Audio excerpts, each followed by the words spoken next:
ونعوذ بالله من شرور أنفسنا ومن سيئات أعمالنا من يهده الله فلا مضل له ومن يضلل فلا هادي له وأشهد أن لا إله إلا الله وحده لا شريك له وأشهد أن محمدا عبده ورسوله يا أيها الذين آمنوا اتقوا الله حق تقاته ولا تموتن إلا وأنتم مسلمون يا أيها الناس اتقوا ربكم الذي خلقكم من نفس واحدة وخلق منها زوجها وبث منهما رجالا كثيرا ونساء واتقوا الله الذي تساءلون به والأرحام إن الله كان عليكم رقيبا يا أيها الذين آمنوا اتقوا الله وقولوا قولا سديدا يصلح لكم أعمالكم ويغفر لكم ذنوبكم ومن يطع الله ورسوله فقد فاز فوزا عظيما أما بعد فإن خير الحديث كتاب الله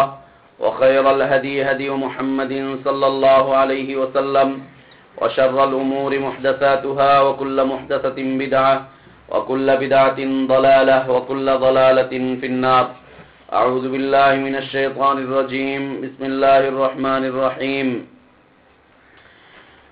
وقالت اليهود عزير ابن الله وقالت النصارى المسيح ابن الله ذلك قولهم بأفواههم يضاهئون قول الذين كفروا من قبل قاتلهم الله أنى يؤفكون اتخذوا أحبارهم ورهبانهم أربابا من دون الله والمسيح ابن مريم وما أمروا إلا ليعبدوا إلها واحدا لا إله إلا هو سبحانه عما يشركون وقال سبحانه يا أيها الذين آمنوا إن كثيرا من الأحبار والرهبان ليأكلون أموال الناس بالباطل ويصدون عن سبيل الله وقال سبحانه قل يا أهل الكتاب لا تغلوا في دينكم غير الحق ولا تتبعوا أهواء قوم قد ضلوا من قبل وأضلوا كثيرا وضلوا عن سواء السبيل لعن الذين كفروا من بني إسرائيل على لسان داود وعيسى بن مريم ذلك بما عصوا وكانوا يعتدون মহান আল্লাহর সমস্ত প্রশংসা যে আল্লাহ রব্বুল আলামিন সমস্ত মাখলুকাতের একক রব, যে আল্লাহ রব্বুল আলামিন সমস্ত জগৎ সমূহের একক রব, যে রব আমাদেরকে রুবুবিয়্যাতের শিক্ষা দান করেছেন, যে রব আমাদেরকে রুবুবিয়্যাত জানার জন্য আহ্বান জানিয়েছেন, যে রব আমাদেরকে রুবুবিয়্যাতের সকল দিক থেকে শিরিক মুক্ত ভাবে রুবুবিয়্যাতকে মেনে নেওয়ার জন্য তৌফিক দান করেছেন। আলহামদুলিল্লাহ।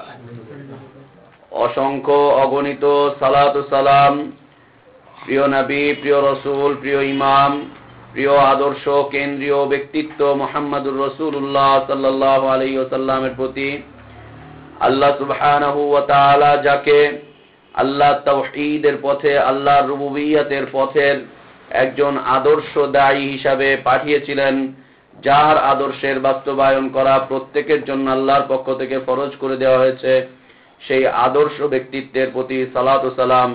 আল্লাহুম্মা সাল্লি আলা মুহাম্মদ, আল্লাহুম্মা বারিক আলা মুহাম্মদ। আজকে আমাদের আলোচনা জাহিলি মতবাদের নবম মতবাদ। আলোচনার বিষয়বস্তু হচ্ছে ইক্তিদাউহুম বিফিসকাতিল উলামা ওয়া জুহালুল উব্বাদ। ফাসিক উলামা এবং জাহেলদের অনুসরণ, ফাসিক উলামা এবং জাহেল আবেদদের অনুসরণ, ফাসিক উলামা এবং জাহেল আবেদদের অনুসরণ। এই ফাসিক উলামা এবং জাহেল আবেদদের অনুসরণ মানুষকে কখনো কখনো রুবুবিয়্যাতের ক্ষেত্রে মুশরিকে পরিণত করে, রুবুবিয়্যাতের ক্ষেত্রে তাদেরকে শিরকের মধ্যে ধাবিত করে দেয়। জাহেল আলেম উলামা, ফাসিক আলেম উলামা এবং জাহেল আবেদদের অনুসরণ, এটা হচ্ছে একটা বড় ধরনের মূর্খতা। জাহিলি মতবাদের মধ্য হতে যতগুলো মতবাদ রয়েছে তার মধ্য হতে এটা বড় ধরনের একটা মূর্খতা হচ্ছে ফাসিক আলেমদের অনুসরণ, ফাসিক উলামা, হযরত উলামায়ে কেরাম, তাদের অনুসরণ, এবং জাহেল উব্বাদ, আবেদের বহুবচন হচ্ছে উব্বাদ, জাহেল আবেদদের অনুসরণ। জাহেল আবেদ, এত বড় পাগড়ি আছে, এত বড় দাড়ি আছে, বিশাল জুব্বা পরে ঘুরতেছে, হাতের মধ্যে 3000 দানার তসবিহ নিয়ে ঘুরতেছে, দেখে মনে হচ্ছে যে ও আল্লাহর ইবাদত করতে করতে এখানে কালো হয়ে গিয়েছে। বিশাল আবেদ মনে হচ্ছে, মানুষ তাকে খুব ভালো মনে করতেছে, এই করতেছে সেই করতেছে।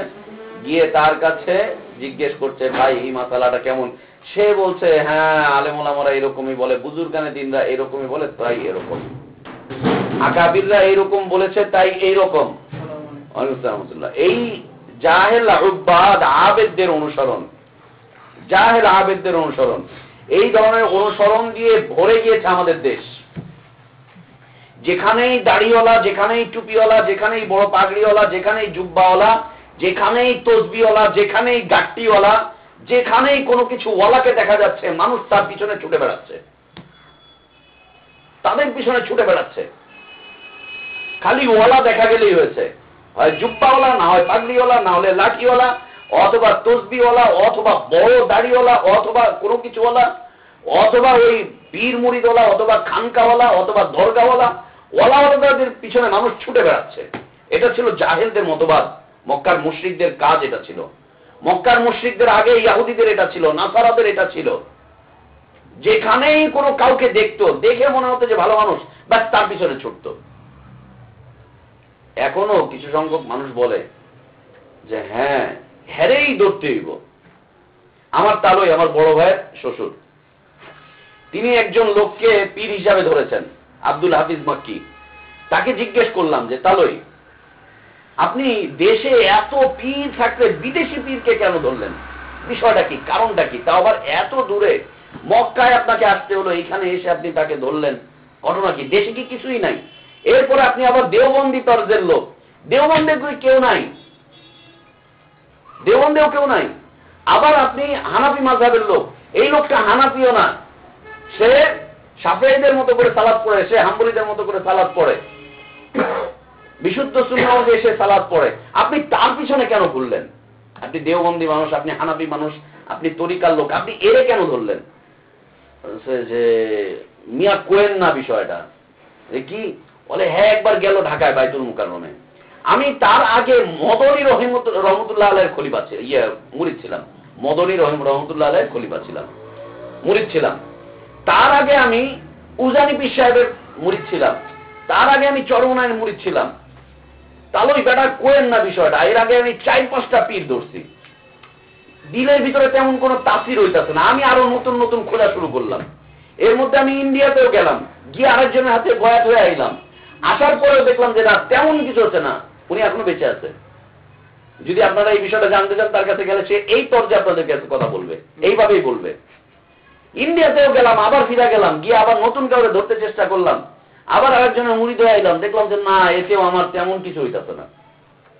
শেষ পর্যন্ত আমি একবার দেখলাম যে এই যে আমার পীর সাহেব মুর্শিদ আব্দুল হাফেজ মক্কি সাহেব, সে একবার বাংলাদেশে গেল, আমাদের দেওবন্দি আলেম ওলামাদের দেখলাম যে তার পিছনে পিছনে চলতেছে এই সেই। তারপরে সে বাইতুল মুকাররমে গেল, তার সাথে আমার দেখা হইলো ওখানে। তার এই সুন্দর চেহারা, নুরানি চেহারা, নূর ঝুলতেছে চেহারার মধ্যে, তার এই আখলাক, তার এই দেখা আমি তখনই সিদ্ধান্ত নিচ্ছি যে এই লোকটাই আমার ধরতে হইব, এর ছাড়া আর আমার কোনো উপায় নেই, এটাই আমার ধরতে হবে, এছাড়া আমার আর কোনো পার পাওয়ার কোনো সুযোগ নেই। ব্যাস আমি তখনই তার হাতে মুড়ি হয়ে গেলাম। মুড়ি দেওয়ার পরে বুঝতেছি যে না, আমি ভালো জায়গায় ধরছি, বুঝা সুঝা ধরছি। চেহারা দেখেই আমি তার পাগল হয়ে গেলাম বেটা, সহজে আমি পাগল হয়ে গেলাম বেটা। আমি বুঝা লাইলাম যে এরাই আমার ধরতে হইব। আমি বুঝা লাইলাম আল্লাহ বুঝি হ্যাঁ আমার লেগেই পাঠাইছে বাংলাদেশে। এখনো বেঁচে আছে। হ্যাঁ পীর, যাকে ধরছে, হ্যাঁ সেও পীর, সেও পীর, বিভ্রান্ত পীর। সৌদি আরবে মক্কায় সে দার্স করে এখনো। সে দেওবন্দি সিলসিলার লোক। ও হচ্ছে মূলত হচ্ছে ভারতের বংশোদ্ভূত লোক। অনেক আগে 150-200 বছর আগে তার বাপ দাদা ওইখানে চলে গেছিল, সেই সিলসিলা ধরে ওইখানে আছে। সে সৌদি আরবের নাগরিক, উম্মুল কুরা ইউনিভার্সিটির সে টিচার, মদিনা ইউনিভার্সিটি থেকে পড়াশোনা শেষ করা। সে ওখানে বসে বসে মসজিদুল হারামে যতক্ষণ দার্স দিবে শুধু কোরআন আর হাদিসের দার্স দিবে। সে গোপনে গোপনে তার বাসায় বায়াত করে বেড়ায়, সে গোপনে গোপনে ইন্ডিয়ায় এখানে আসে। মানুষ সারা পৃথিবী থেকে এতেকাব করতে বাইতুল্লাহ যায়, আর উনি এতেকাব করতে দেওবন্দে আসে। এই আব্দুল হাফিজ মাক্কি সাহেব সবাই জানেন, এর মধ্যে কয়েকবার অ্যারেস্ট হয়েছিল সে ওইখানে। শেখ মেহরাজ রব্বানি তো একবার তার পিছনে খুব লাগলো, ওর বিরুদ্ধে রিপোর্ট করে এই সেই করে ওর অ্যারেস্ট করা দিল। কিন্তু সব জায়গায় তো কিছু সংখ্যক দুর্নীতিবাজ মানুষ আছে, এটা আছে সেটা আছে, সমস্যার সৃষ্টি হলো। সে তার বর্তমান তথ্যমন্ত্রী হচ্ছে তার আপন চাচাতো ভাই, তথ্যমন্ত্রী হচ্ছে আপন চাচাতো ভাই, সেই সুবাদে আবার বেরোয় চলে আসে। কয়েকবার অ্যারেস্ট হয়েছে সে। তো তারাই ধরতে হইব। কেন? সুন্দর নুরানি চেহারা দেখছি বেড়া, হচ্ছে জাহেলি মতবাদ, অথবা ফাসেক আলেম ওলামা। আজকে বেশ কিছু বিষয় নোট করতে হবে।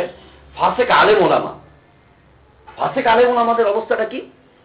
ওরা হচ্ছে আপনাকে একটা প্রশ্ন করেছেন, এই প্রশ্নের কঠিন একটা জবাব দিয়ে দিবে, যেটা আপনার মনোভূত হবে, আপনার মনোভূত হবে। ফাসেক আলেমদের কাজ এটা, মানুষকে মনোভূত করে একটা কঠিন জবাব দিয়ে দেওয়া, মানুষকে সন্তুষ্ট করে। পাশাপাশি কোরআন সুন্নাহর কোন আলেমের কাছে গিয়েছে, সে বলবে যে না এটা হারাম, এটা করা যাবে না। এই ফাসেক আলেমের কাছে গেলে বলবে যে কে বলছে হারাম, না না এইভাবে ওইভাবে সেইভাবে ডান বাম করে টোরে হালাল করে দিবে। অথবা আল্লাহ তাআলা হালাল করেছেন ও ডান বাম করে টোরে সেটাকে হারাম করে দিবে। ফাসেক ওলামাদের কাজ এটা। এই শ্রেণীর মানুষ, যারা সুবিধাভোগী মানুষ আছে, তারা এই শ্রেণীর মানুষদের অনুসরণ করে বেড়ায়। এই শ্রেণীর ফাসেক আলেমদের আর ফাসেক উব্বাদদের, ফাসেক আবেদদের, জাহেল আবেদদের অনুসরণ করে বেড়াবে। আপনি এখন দেখেন এই দেশে 99% জন মানুষ এই শ্রেণীর অনুসরণ করে বেড়াচ্ছে। যেই হুজুর হালাল করতে পারে সেই হুজুরের লোকের পিছনে লোকজন বেশি। যে হুজুর হারামটাকে হালাল করে দেয়, যেই হুজুর হারামটাকে হালাল করে দেয়, তার পিছনে লোক বেশি। আর যত জাহেল মাহেল যা আছে, দেখেন না তবলিগ জামাতের অবস্থা, যত বড় জাহেল তত বড় আমি। মাদ্রাসায় 14, 15, 16 বছর পার করেছে, পড়েছে, ওরাও ইমারত পাবে না। ইমারত পাবে হচ্ছে যে এখানে 1 চিল্লা বা 3 চিল্লা লাগাতে পেরেছে, ও জীবনেও কোরআন হাদিস পড়তে পারে না, বিশুদ্ধভাবে পড়তে পারে। ওরা ইমামতিতে দাঁড় করিয়ে দিলে ও কাপড় চোপড় খুলে পালাবে। ও হচ্ছে আমির সাহেব। পাশাপাশি যে কোরআন সুন্নাহ বুঝে, কোরআন হাদিস পড়েছে কিছুটা হলেও, না, তারা পাবে না, ওদের দিকেই। আর মানুষরা ঝুটছে, না না ওরা তো ঘর বাড়ির দিকে তাকায় না, টাকা পয়সার কোনো খোঁজ খবর নেই, লিল্লাহিয়াত আল্লাহর জন্য বের হয়ে চলে যাচ্ছে, মানুষকে ডাকতেছে, এই করছে সেই করছে, এত মানুষ ওইখানে যাচ্ছে, সবাইকে আবেদ মনে হচ্ছে, কি সুন্দর নুরানি চেহারা, এইখানটায় কালো হয়ে গিয়েছে, কি সুন্দর একটা অবস্থান। অতএব এদের সাথে সাথে যেতে হবে। দেখে মানুষ তাদের সাথে সাথে চলে যাচ্ছে। হচ্ছে জাহেলদের মতবাদ। মক্কার মুশরিকরা এই মতবাদকে পেশ করত, তারা এটাই বিশ্বাসী ছিল। ফাসেক আলেম ওলামাদের অনুসরণ করে বেড়াতো, আর জাহেল আবেদদের অনুসরণ করে বেড়াতো। তাদের অনুসরণ করে তারা বের হয়ে যেত। ফাসেক কাকে বলা হয়? ফাসেক বলা হয় আল খারিজু আন তাআতিল্লাহি ফি ইলমিহি ওয়া আমালিহি, ফি ইলমিহি ওয়া আমালিহি। আল খারিজ আন তাআতিল্লাহ, যারা আল্লাহর আনুগত্য থেকে বের হয়ে যায়। ফাসেকের সংজ্ঞা, যারা আল্লাহর আনুগত্য থেকে বের হয়ে যায় তার ইলম এবং তার আমলের মাধ্যমে, ইলম এবং আমলের মাধ্যমে আল্লাহর আনুগত্যের থেকে যারা তার মাথাটাকে বের করে নিয়ে যায়, তাদেরকে ফাসেক বলে। আলেম তার ইলমের মাধ্যমে বের হয়ে যাবে, আর আল্লাহর আনুগত্য থেকে ইলম এবং আমলের মাধ্যমে, ইলম এবং আমলের মাধ্যমে। ইলমের মাধ্যমে কেমন করে বের হয়ে যায়? ও সঠিক ইলমটাকে বর্জন করে, ও অশুদ্ধ ইলমটাকে অর্জন করে, অশুদ্ধ ইলমের পথে চলে ও আল্লাহর আনুগত্য থেকে বের হয়ে যায়। আর আমলের মাধ্যমে বের হয়ে যায় হচ্ছে এই সমস্ত জাহেল মানুষগুলো। জাহেল মানুষগুলো আমল থেকে বের হয়ে যাবে, আল্লাহর আনুগত্য থেকে বের হয়ে যাবে। ও আল্লাহর আনুগত্য স্বীকার করবে না, আল্লাহর হুকুমকে নিবে না, ও আল্লাহর হালালটাকে গ্রহণ করবে না, ও আল্লাহর হারামটাকে গ্রহণ করবে না। ও ওর মতো করে চলতেই থাকবে, ওর মতো করে, ওর কথাবার্তা, ওর কাজ কাম সবকিছুই ও ওর মতো করেই করতে থাকবে। এ হচ্ছে ফাসেকের সংজ্ঞা। ফাসেক আলেম বলা হয় যে এলেম অনুযায়ী আমল করে না। ফাসেক আলেম বলা হয় যে এলেম অনুযায়ী আমল করে না। এলেম অনুযায়ী যত আলেম তুমি পাবে, এলেম অনুযায়ী আমল করে না, এই সবগুলো হচ্ছে ফাসেক। সে আহলে হাদিস হতে পারে, সে সালাফি হতে পারে, সে খালাফি হতে পারে, সে হানাফি হতে পারে, সে চিশতি হতে পারে, যেই হোক না কেন, এলেম অনুযায়ী যদি আমল না করে ও হচ্ছে ফাসেক, 100% ফাসেক, 100% ফাসেক, যে ব্যক্তি এলেম অনুযায়ী আমল করে না।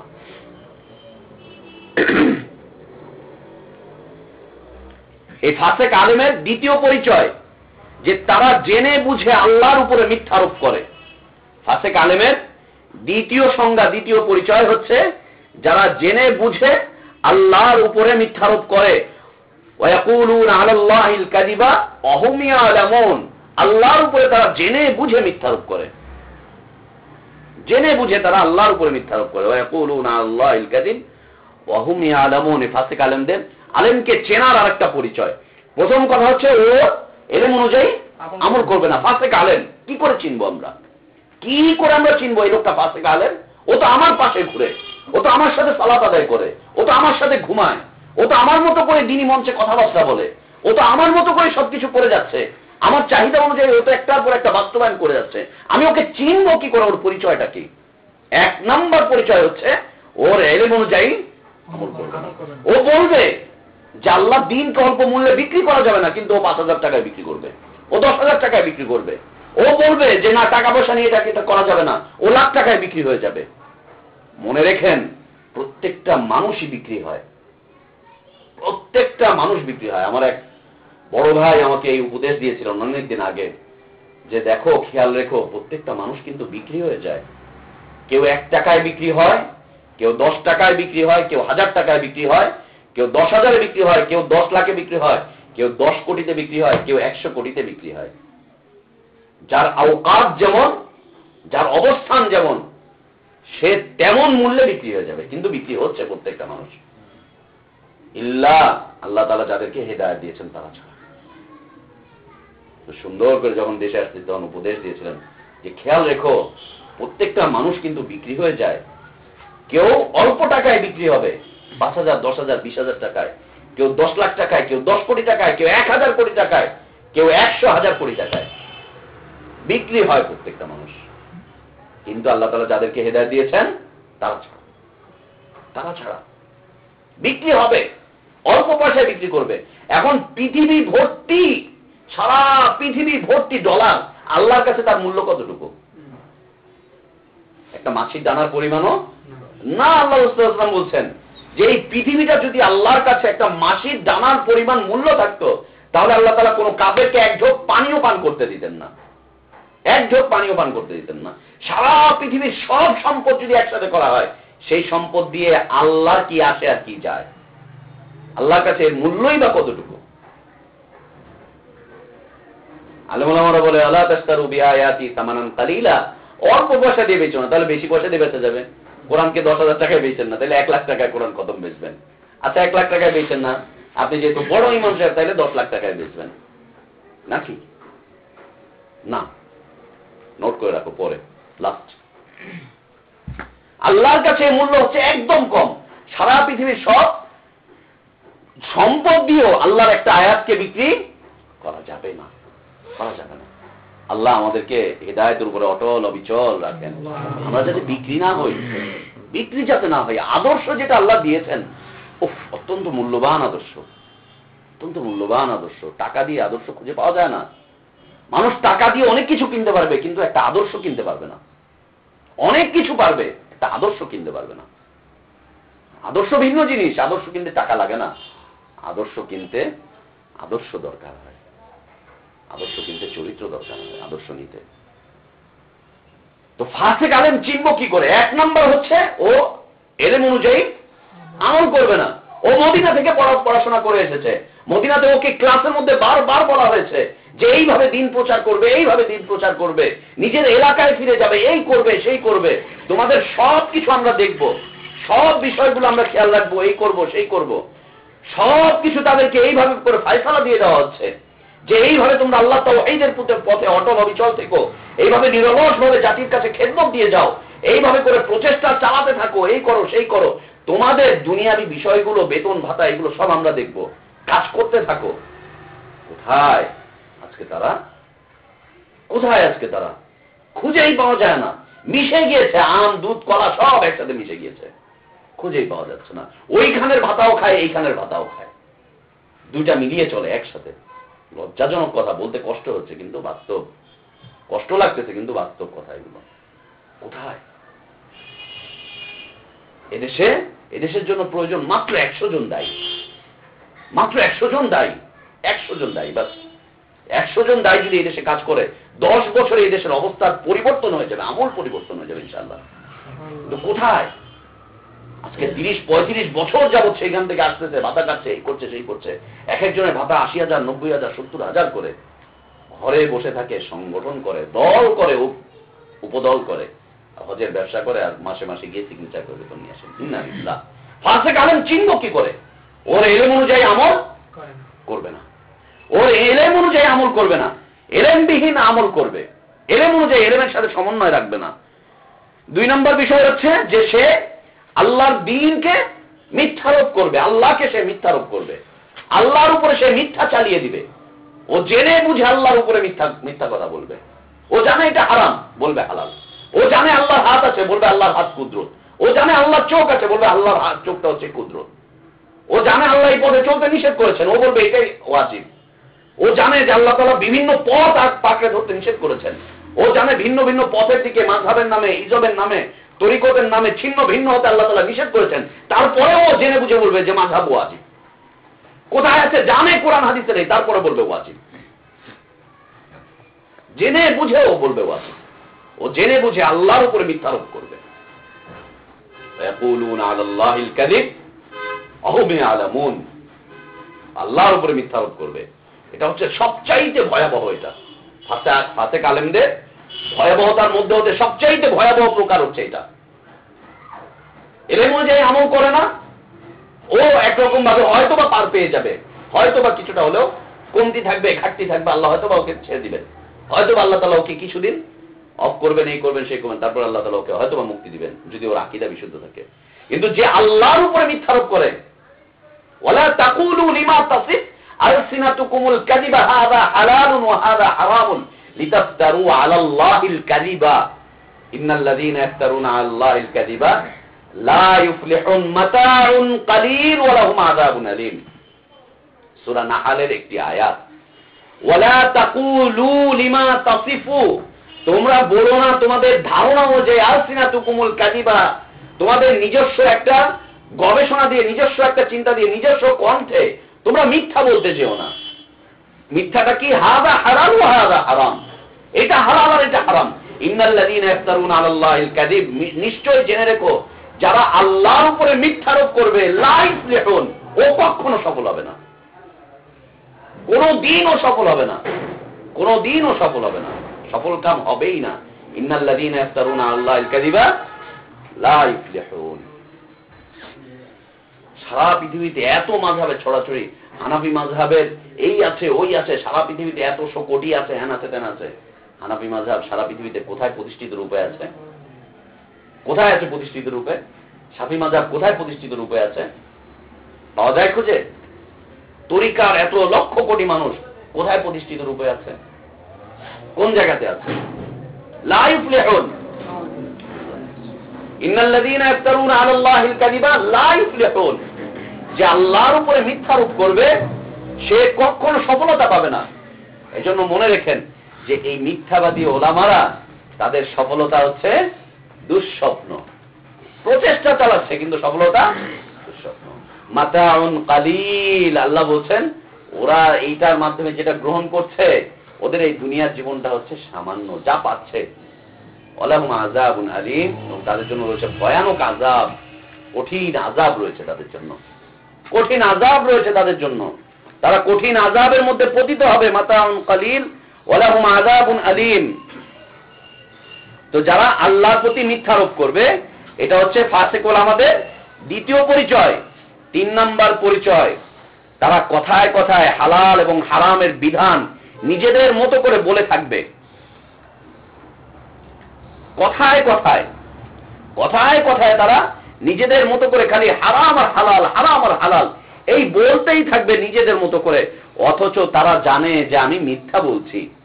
তারা জানে যে এটা নেই, এটা সত্য নয়, এটা জানে। তারা জেনে বুঝে তারা এই কথাগুলো বলেই যাবে, জেনে বুঝে তারা এই কথাগুলো বলে যাবে, হারাম আর হালাল, হারাম আর হালাল এই বলতেই থাকবে, অথচ তারা জানে যে এটা মিথ্যা।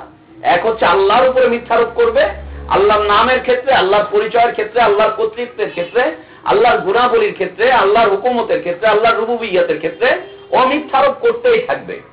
দ্বিতীয় বিষয় হচ্ছে যে ও হারাম হালালের আজে বাজে ফতোয়া দিবে, ও জানবে যে ও মিথ্যারোপ করছে। এ হচ্ছে ফাসেক আলেম চেনার পরিচয়, চেনার তাদের পরিচয় যে কিভাবে তাদেরকে চিনবো।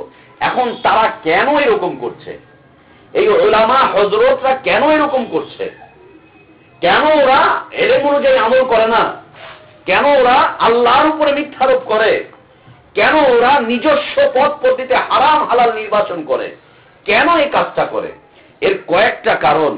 এক নাম্বার হচ্ছে তারা একটা অবস্থানে পৌঁছে গিয়েছে, অবস্থানে পৌঁছে গিয়েছে।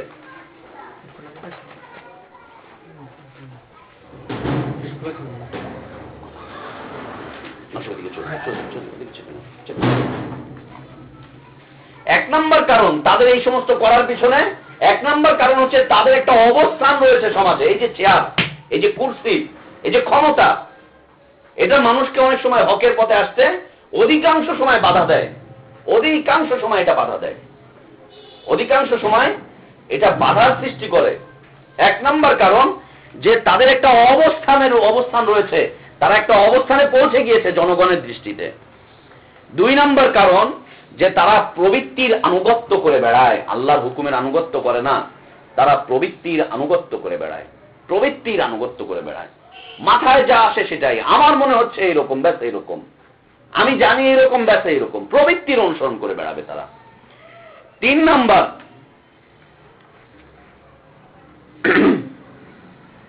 তারা উলামা শব্দটির ছায়াতলে বসবাস করে বেড়ায়। উলামা জ্ঞানী, জ্ঞানী, জ্ঞানী, মহাজ্ঞানী, আল্লামা, উলামা, মুহাদ্দিস, মুফাসসির, শাইখুল হাদিস, শাইখুল হিন্দ, শাইখুল ইসলাম, মুফাক্কিরে ইসলাম, মুনাজিরে ইসলাম, তরজুমানে আহলে সুন্নাত ওয়াল জামাত। এই যে উলামা একটা শব্দ, এই শব্দটার ছায়াতলে তারা বসবাস করে, অথচ তারা হচ্ছে জাহেল। এই শব্দটার ছায়াতলে ওরা বসবাস করে। আমাকে যখন আপনারা বারবার জ্ঞানী, জ্ঞানী, মহাজ্ঞানী বলতেই থাকবেন, আমি তো মনে করবো যে আসলেও মনে হয় আমি মহাজ্ঞানী পণ্ডিতে পরিণত হয়েছি, আমি তো এখান থেকে বের হয়ে আসতে পারবো না। তখন পণ্ডিতের মতো খালি পণ্ডিতি করতেই থাকবো, পণ্ডিতের মতো খালি পণ্ডিতই করতে থাকবো। এই ওলামা শব্দটির ছায়াতলে তারা বসবাস করছে, এজন্য তারা ওখান থেকে বের হয়ে আসতে পারে না। খুব ক্ষতিকর।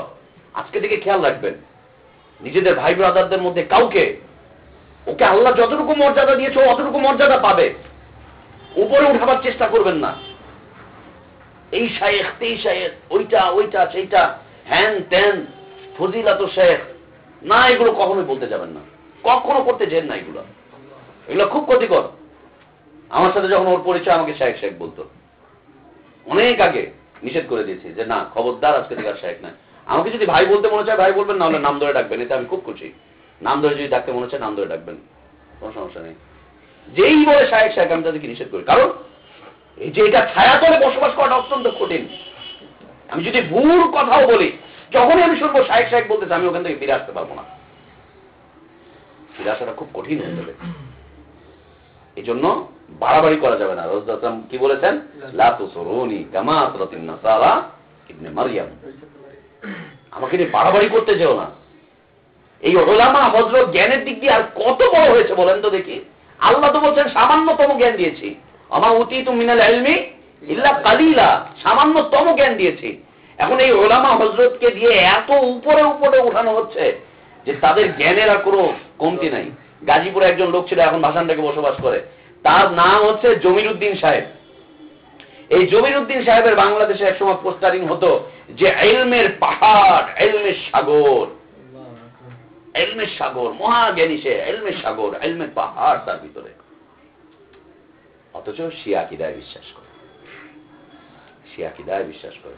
এদেশে শিয়াদেরকে প্রতিষ্ঠিত করার পিছনে এই লোকটা দায়ী।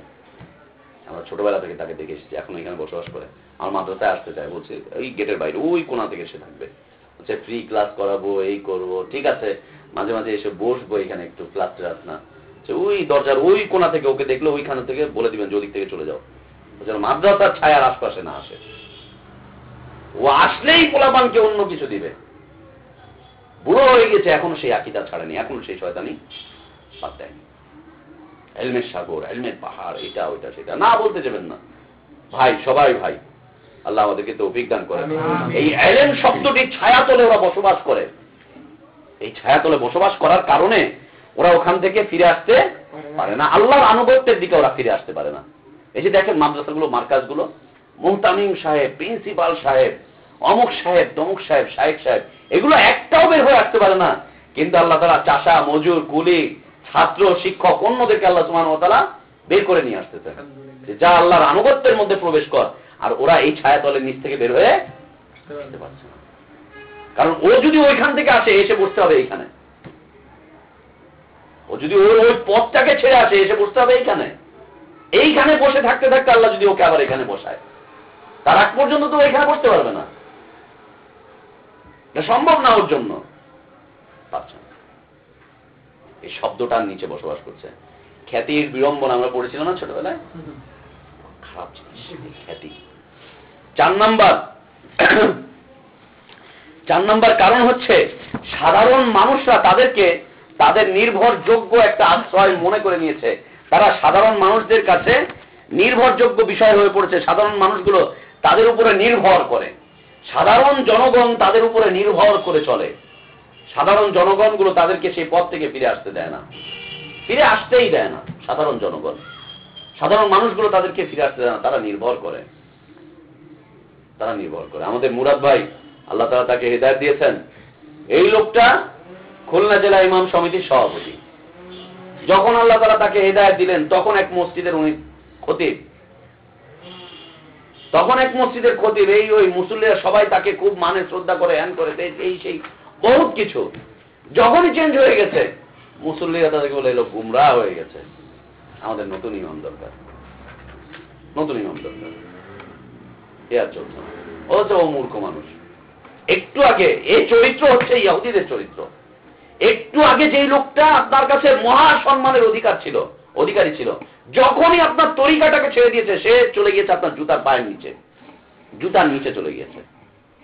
এই আলেম ওলামারা ঠিক একই অবস্থা। যখনই যতজন মানুষ ওইখান থেকে ফিরে চলে এসেছে, সে কম তাদেরকে জুতার নিচে নিয়ে এসেছে, না এত বড় আলেম, মুফাক্কির, মুফাসসির সব ঠিক আছে। যখনই বলছে যে না আমি এই মাযহাব ছেড়ে দিয়েছি, তাকলিদ করা ছেড়ে দিয়েছি, এই তরিকা ছেড়ে দিয়েছি, যখনই এই কথা বলবে, বলার সাথে সাথে বলবে যে ও পথভ্রষ্ট হয়ে গেছে, ও হালাক হয়ে গেছে, ধ্বংস হয়ে গেছে, ওকে বের কর, ওকে মার দে, এই কর, ওই কর, সেই কর, সবকিছু করবে। এই চরিত্র হচ্ছে জাহেলি চরিত্র, ইহুদিদের চরিত্র। আব্দুল্লাহ ইবনে সালাম রাদিয়াল্লাহু আনহু ইহুদিদের বড় একজন পণ্ডিত ছিলেন, বড় একজন পণ্ডিত ইহুদিদের। আহলে কিতাবের প্রচুর জ্ঞান ছিল, ইহুদিরা তাকে খুব মানত, ইহুদি এবং খ্রিস্টান উভয় তাকে খুব মানত, তার মধ্যে ইহুদিরা খুব বেশি মানত তাকে। এই লোকটা ইসলাম কবুল করে ফেললেন, ইসলামকে জেনে বুঝে। আল্লাহ রাসূল সাল্লাল্লাহু আলাইহি ওয়াসাল্লাম তাকে একদিন ডাকলেন যে আব্দুল্লাহ ইবনে সালাম, এখনো কি বাকি আছে, তুমি কি এখনো জানতে বাকি আছে যে আমি আল্লাহর রাসূল? এখনো কি তোমার বিশ্বাস হয় না? তুমি তো কিতাব পড়ো, তুমি তো শিক্ষা আছে, তুমি তো সাধারণ ইহুদিদের মতো না, তোমার কি এখনো সন্দেহ আছে যে আমি আল্লাহর রাসূল? সে রাসূল সাল্লাল্লাহু আলাইহি ওয়াসাল্লামের সাথে কথাবার্তা বলে ইসলাম কবুল করে ফেলল। তাকে রাসূল সাল্লাল্লাহু আলাইহি ওয়াসাল্লাম জিজ্ঞেস করলেন যে আব্দুল্লাহ ইবনে সালাম, তোমার কওমের ব্যাপারে তোমার চিন্তা চেতনা কি? বলছে আমার কওম খুব ভালো, খুব ভালো আমার কওম। তোমার কি মনে হয় তোমার কওম তোমাকে গ্রহণ করবে? বলছে যে হ্যাঁ, আমার কওম আমাকে গ্রহণ করবে, আমি যদি গিয়ে বলি, কারণ আমার একটা অবস্থান আছে, এই আছে, সেই আছে। আচ্ছা আব্দুল্লাহ ইবনে সালাম, ঠিক আছে, তা পরীক্ষা হয়ে যাক, এখনই পরীক্ষা হোক। রাসূল সাল্লাল্লাহু আলাইহি ওয়াসাল্লাম তাকে পর্দার আড়ালে বসিয়ে দিলেন, দূরে সরিয়ে দিলেন। আর তার কওমের লোকজনরা আসলো, তাকে ডাকলেন, ডেকে বলছেন তোমাদের মধ্যে আব্দুল্লাহ ইবনে সালাম কেমন ব্যক্তিত্ব? বলছে তার মতো চরিত্রের অধিকারী মানুষ আমাদের মধ্যে নেই, খুব ভালো ব্যক্তিত্ব, ভদ্র মানুষ, প্রচন্ড রকম জ্ঞানী মানুষ, তার প্রচন্ড রকম তার প্রশংসা করলো, ইহুদিরা খুব প্রশংসা করলো তার, যে তার মতো মানুষ হয় না, তার মতো আলেম হয় না, এই না ওই না সেই না। বলছে আচ্ছা তোমরা বলো তো সে কি ইসলাম কবুল করবে? হতেই পারে না, সে ইসলাম কবুল করবে কেন? সে তো জানে আমাদের কিতাবে কি আছে, এই আছে এই আছে, সবকিছু বললো যে না সে ইসলাম কবুল করতে পারে না। খুব ভালো, বলছে হ্যাঁ খুব ভালো মানুষ, খুব ভদ্র মানুষ, সে ইসলাম কবুল করতে পারে না, এই হতে পারে না, ধর্মান্তরিত হতে পারে না।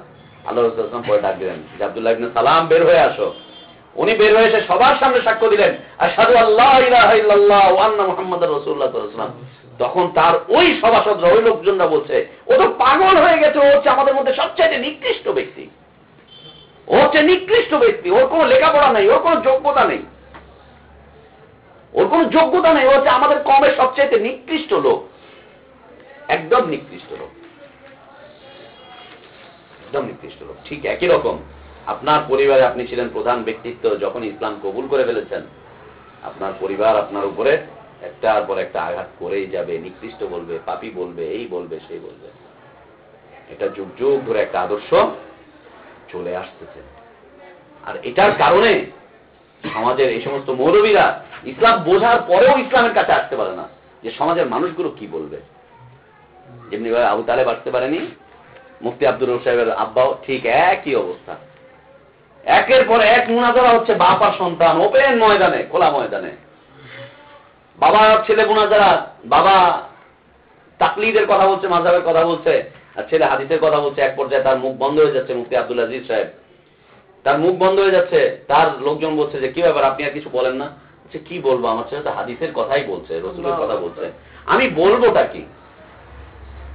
তাকে জিজ্ঞেস করা হয়েছিল যে আপনি সব জেনে বুঝে কেন দূরে থাকতেছেন? বলছে যে মানুষের গালি, মানুষের গালমন্দ, এগুলোকে আমি কোথায় নিয়ে রাখবো, কোথায় নিয়ে রাখবো এগুলোকে আমরা? সমাজের মানুষ, এজন্য খ্যাতির বিড়ম্বনা অত্যন্ত কঠিন। খ্যাতির বিড়ম্বনা নিতেই যাবেন না। খ্যাতি কি দরকার খ্যাতির? আল্লাহ যদি আমাকে খ্যাতিমান করে তো পৃথিবীর মানুষ তো আমার খ্যাতিটাকে কাটতে মোটেও পারবে না। পৃথিবীর মানুষ, আল্লাহ যদি কাউকে টেনে উপর দিকে উঠান, সারা পৃথিবী সবাই মিলে যদি চুম্বুক নিয়ে লাগিয়ে রাখে যে নাম, তুই নাম, নাম, নাম, নাম, কয়দিন? কোনদিন সম্ভব নয়। এ হচ্ছে ফাসেক আলেমদের পরিচয়, তাদেরকে চেনার উপায়। মনে থাকবে তো বিষয়গুলো? ফাসেক আলেম। আর কেন তারা ফিরে আসতেছে না? এই চারটি কারণ, চারটি কারণে তারা ফিরে আসতেছে না। এগুলো যেন মাথায় থাকে, মাথা থেকে যেন এগুলো না যায়, এগুলো যেন মাথা থেকে না যায়। হ্যাঁ, যারা দায়ী হচ্ছে, এই কিতাব আপনাদের কাছে আর দাস পেশ করবো না ইনশাআল্লাহ। যেমন কিতাব তাওহীদ আপনাদের সামনে আর পেশ করছি না, এই কিতাবও পেশ করবো না। এবং যেখানে এটা দাস হয়েছে সেখানে আর আমি দাস করবো না, সেই দাসটা আপনাদেরকে করতে হবে। এই জন্য নোটের ব্যবস্থা, এই জন্য কিতাব হাতে উঠিয়ে দেওয়া হয়নি, যে আপনাদেরকেই করতে হবে। এই কারণগুলো যেন মনে থাকে। এখন ফাসেক আবেদ, ফাসেক আবেদ, ফাসেক আবেদ বলা হয়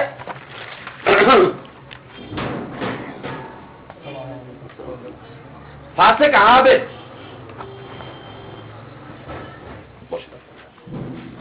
ফাসেক আবেদ বলা হয় যারা এলেমবিহীন ইবাদত করে। এলেমবিহীন যারা ইবাদত করে তাদেরকে কি বলে? ফাসেক আবেদ। যাদের ইবাদতগুলি সম্পাদিত হয় অজ্ঞতার সাথে, অজ্ঞতার সাথে তারা তাদের ইবাদতগুলি সম্পাদন করে। এদিকে চলে আসো। ফাসেক আবেদ বলা হয় যারা অজ্ঞতার সাথে, জেহালতের সাথে, জাহেলের না, জেহালতের সাথে যারা আমল করে যায়, অজ্ঞতার সাথে যারা আমল করে, তারাও এই অজ্ঞতার উপরে শক্ত হতে থাকে, একটার পর একটা শক্ত অবস্থানে যেতে থাকে। যেমন আমাদের সমাজে আমাদের তাবলীগী ভাইয়েরা একটা কথা প্রচার করে থাকেন, ভাই জানার নাম ইসলাম নয়, মানার নাম হচ্ছে ইসলাম। জানার নাম ইসলাম নয়, মানার নাম হচ্ছে ইসলাম। জেনে কোনো লাভ হবে না, এলেম অর্জন করে কোনো লাভ হবে না, আমল করতে থাকেন। যা পাইছেন বুজুর্গানে দিনের পক্ষ থেকে, বিশুদ্ধ তাবলীগের পন্থা বলতে যাবে, তোমারটা নিবে না। না না, আকাবিরদেরটা কি কম, নিবে না তোমারটা। তুমি বিশুদ্ধ ইবাদতের কথা বলবে, সে নিবে না। আচ্ছা না, যেভাবে শিখেছি ঠিক সেইভাবে। অজ্ঞতা, এদেরকে কি বলে? ফাসেক আবেদ। এরা তাদের উপরে একটার পর একটা শক্ত হতে থাকে, যারা তাদের ইবাদত গুলোকে সম্পাদন করে অজ্ঞতার সাথে, জ্ঞান নেই, জ্ঞানহীনতার সাথে। এই যে এই মসজিদগুলোতে যতজন মানুষ, কাউকে গিয়ে দেখবেন মসজিদে চুপ করে এমন করে বসে আছে, কাউকে গিয়ে দেখবেন যে দুই হাঁটু এইভাবে চিপে ধরে বসে আছে, ছুটতে দিচ্ছে না, মুরাকাবায় বসে আছে, দুই হাঁটুতে এইভাবে ধরে বসে আছে। কাউকে দেখবে দাঁত এমন করে বসে আছে। মুরাকাবার কয়েকটা হালত, 12-13টা হালত আছে কিন্তু মুরাকাবার বাংলাদেশে। এইটাকে চিপে ধরবে, কেউ কেউ পায়ের বুড়ো আঙ্গুলকে এইভাবে চিপে ধরবে, চিপে ধরে ওকে কষ্ট দিবে, কেউ কেউ দাঁত এমন করে কামড়ে বসে থাকবে, কেউ কেউ ওইখানে বসে বসে বিভিন্ন ধরনের চিন্তা চেতনা করবে। মুরাকাবার অনেকগুলো ধরন আছে। তো জিজ্ঞেস করো কেন, এটা কেন করছেন? আল্লাহর ইবাদত করছি। ও জানে না আল্লাহর ইবাদত কিভাবে করতে হয়। ওর ইবাদত গুলো ওর জন্য কাল হয়ে দাঁড়াবে, বিশাল একটা কাল হয়ে যাবে। কেন তারা এরকম করে, এমনটা কেন করতেছে, কেন এই কাজটা করতেছে, এই ফাসেক আবেদরা কেন এই ধরনের কাজটা করতেছে, না জেনে অজ্ঞতার সাথে কেন তারা এই কাজটা করে? এক নম্বর বিষয় হচ্ছে মানুষরা তাদেরকে একটা অবস্থানে দাঁড় করিয়ে দিয়েছে। ওলি, বুজুর্গ, আবদাল, গাউস, কুতুব, হযরত, এইটা ওইটা সেইটা, মানুষরা তাদেরকে দাঁড় করিয়ে দিয়েছে একটা অবস্থানে দাঁড় করিয়ে দিয়েছে। জুব্বা, ওব্বা, কোব্বা, পাগড়ি, এইটা ওইটা সেটার পিছনে লাফালাফি, আল্লাহর পথে এমন অগ্রসরতা, জীবন বিলীন করতেছে, টাকা পয়সা দিচ্ছে, সব করতেছে ভেজালে আমলে, সব করে বেড়াচ্ছে। মানুষরা তাদেরকে এই পথটায় দাঁড় করিয়ে দিয়েছে কথায় কথায়। 2 নাম্বার হচ্ছে তাদের দেখা দেখি মানুষরা কিছু করতে চায়, এখন তাকে যে অনুসরণীয় ব্যক্তিত্ব বানাচ্ছে, মানুষ যে তাকে অনুসরণ করে যাচ্ছে, তাকে অনুসরণীয় ব্যক্তিত্ব বানাচ্ছে, এই বিড়ম্বনা সে সহ্য করতে পারছে না, সে ওই পথেই এগিয়ে যাচ্ছে। মানুষ তাকে কিছু করতে চাচ্ছে, মানুষ তার অনুসরণ করতে চাচ্ছে। 3 নাম্বার হচ্ছে মানুষরা তাদের ক্ষেত্রে বলে থাকে, ইঙ্গিত করে থাকে, হাউলাই সালেহুন, এই যে দেখো নেককার মানুষ যাচ্ছে, ওই যে যাচ্ছে বুজুর্গ, ওই যে আল্লাহর ওলি যাচ্ছে, রাস্তায় ডাকতে থাকে, দেখো না, বিশেষ করে চরমনায়ের লোকজন আর তবলিগলারা কাউরে পাইলেই হয়েছে, আল্লাহর ওলি কি খবর। যখন আপনাকে বলবে আল্লাহর ওলি কি খবর, আপনি তো 3 হাত লম্বা উপরে উঠে যাবেন, 1 লাফ দিবেন 3 হাত উপরে। এই বিড়ম্বনা যে তাকে কেউ না কেউ অনুসরণ করতেছে, অতএব তার একটা অনুসারী তৈরি হচ্ছে। ঠিক এই যে ইসলামী আন্দোলনগুলো বর্তমানে বাংলাদেশে পরিচালিত হচ্ছে, তার মধ্যে দেখেন এই একটা পর্যায়, এই যে নেতা খেতা, এই যত কিছু চলতেছে ইসলামী আন্দোলনের নামে যেগুলো চলছে, রূপ আসতেছে, সব কিছুর পিছনে এটা একটা কারণ যে তারা নিজস্ব অনুসারী তৈরি করতেছে, রসুলের অনুসারী নয়, নিজস্ব অনুসারী তৈরি করতেছে। কিসের সাথে? অজ্ঞতার সাথে দল করে, বলে দাওয়াতের সাথে দল করছে। ইসলামের দাওয়াত পৌঁছাতে চাই যাতে করে ভালোভাবে সুষ্ঠু সুন্দরভাবে করতে হয়, এই জন্য আমরা একটা সংগঠন করেছি, দাওয়াত দিচ্ছে এখন মানুষকে। সংগঠনের জন্য দাওয়াত হবে না, দাওয়াতের জন্য কখনো কখনো অর্গানাইজেশন হতে পারে, প্রতিষ্ঠান হতে পারে, একটা শিক্ষা প্রতিষ্ঠান দাঁড়াতে পারে। দাওয়াতের জন্য একটা শিক্ষা প্রতিষ্ঠানকে দাঁড় করিয়েছি, এই শিক্ষা প্রতিষ্ঠানে সবাই আসতেছে, সবাই মিলে সহায়তা করতেছে, দায়ী তৈরি হচ্ছে, এখান থেকে লোকজন বের হয়ে যাচ্ছে আল্লাহর পথে। কিন্তু এই অর্গানাইজেশনের জন্য কোনোদিন দাওয়াত হতে পারে না, সংগঠনের জন্য কোনোদিন দাওয়াত নয়, দলের জন্য কোনো দাওয়াত নয়, কোনোদিন কোনো দাওয়াত নয়। দাওয়াতের মাধ্যমে একটা জামাত তৈরি হয়ে যাবে অটোমেটিকলি, আল্লাহ তাআলা অটো সিস্টেমে তৈরি করে দিবেন, এটা কেউ বলতেও পারবে না যে কি হচ্ছে। যেমন আমরা এখন সারা পৃথিবীর মুসলিমের সাথে ঐক্যবদ্ধভাবে এখনো চলে আছি, ঐক্যবদ্ধভাবে এখনো চলছি। সারা পৃথিবীতে যতগুলো মানুষ কোরআন সুন্নাহকে সেইভাবে ফলো করে যেভাবে আমরা ফলো করছি বিশুদ্ধভাবে, এভাবে যারাই ফলো করছে তাদের সাথে আল্লাহ তাআলা আমাদের একটা ঐক্যবদ্ধ সম্পর্ক করে দিয়েছেন। আমরা চিনিও না, জানিও না, অথচ সে আমার মুসলিম বোন, তারা আমার ভাই, তারা আমার মুসলিম বোন, হয়ে যাচ্ছে অটোমেটিকলি। কিন্তু ওইটার জন্য দাওয়াত চলবে না। মুসলিমদেরকে ঐক্যবদ্ধ করার জন্য আরেক সংগঠন করে, হারাম এই জিনিস, আরেক দল তৈরি করো, হারাম, একেবারে নিষিদ্ধ। তো মানুষরা তাদেরকে অনুসরণের ব্যক্তিত্ব বানাচ্ছে, আর মানুষ তাদের কথা বলছে ইশারা করে, হাউলাই সালেহুন, ওই যে দেখুন আল্লাহর ওলি যাচ্ছে, বুজুর্গ যাচ্ছে, পীর সাহেব যাচ্ছে, অমুক যাচ্ছে, তমুক যাচ্ছে, কত ভালো মানুষরা যাচ্ছে। এই যে বুজুর্গ নেককার আল্লাহওয়ালা, এদের এ হচ্ছে তাদের পরিচয়। আর তারা কেন ফিরে আসতে পারতেছে না? এই কিসিমের ফাসেক আলেম আর এই কিসিমের ফাসেক আবেদ, এই দুইটার মধ্যে কোনো পার্থক্য নেই। আল্লাহ তাআলা কোরআন কারীমে এই দুইটা শ্রেণীকে একসাথে বর্ণনা করেছেন, কোনো পার্থক্য নেই। এজন্য দেখেন না, আজকে এই মৌলবীদের সাথে সাধারণ মানুষের সাথে পার্থক্য মিটে যাচ্ছে। পাশাপাশি কোরআন সুন্নাহর আলেমদের সাথে আর যারা কোরআন সুন্নাহ ফলো করে সাধারণ জনগণ, তাদের সাথে পার্থক্য কিন্তু একটা আছে। কারণ আল্লাহ এটা তৈরি করেছেন যে আলেমদের মর্যাদাকে আল্লাহ তাআলা সমুন্নত করেছেন। যারা জ্ঞান আছে, একটা হাদিসের জ্ঞান থাক, তারপরেও সে মর্যাদার ক্ষেত্রে উঁচুতে, মানুষ হিসেবে সমান, কিন্তু আল্লাহ প্রদত্ত মর্যাদার ক্ষেত্রে উঁচুতে। আর এদের অবস্থাটা কি দেখেন, মসজিদে গিয়ে দেখেন, সভাপতি যে এক ওয়াক্ত নামাজ পড়ে না, ও যখন মসজিদে আসে ইমাম সাহেব তার জুতা টেনে সামনে নিয়ে চলে যায়। ইমাম সাহেব সভাপতিকে জিজ্ঞেস করে মসজিদ কিভাবে পরিচালনা করবে, অথচ মসজিদ পরিচালিত হবে কার আন্ডারে? ইমামের আন্ডারে। মাদ্রাসাগুলোতে গিয়ে দেখেন না, পানের বাটায় জর্দা ভরে ভরে সভাপতিকে খাওয়াচ্ছে। সভাপতি মদখোর, সিগারেট করে এসে ধোঁয়াটা ফেলে গেছে মসজিদের মাদ্রাসার ভিতরে ঢুকে, ওকে চামচামি করছে, এই করছে, মাদ্রাসা কিভাবে পরিচালনা করবে, কি নিবে, এই করবে, সেই করবে, সব চলছে, কোনো পার্থক্য নেই। আল্লাহ তাআলা পার্থক্য রাখেননি, কারণ উভয়ই ফাসিক, উভয়ই অপরাধী, উভয়ই হচ্ছে মুজরিম, উভয়ই মানুষকে আল্লাহর পথ থেকে দূরে রাখে। ওয়াসুদ্দুন আন সাবিলিল্লাহ, উভয় মানুষকে আল্লাহর পথ থেকে দূরে রেখে দেয়। উভয়ই কাজ এটা, এই দুইজন মিলে এই কাজটা করে, এদের মধ্যে কোনো পার্থক্য নেই। এখন করণীয়টা কি, করবোটা কি?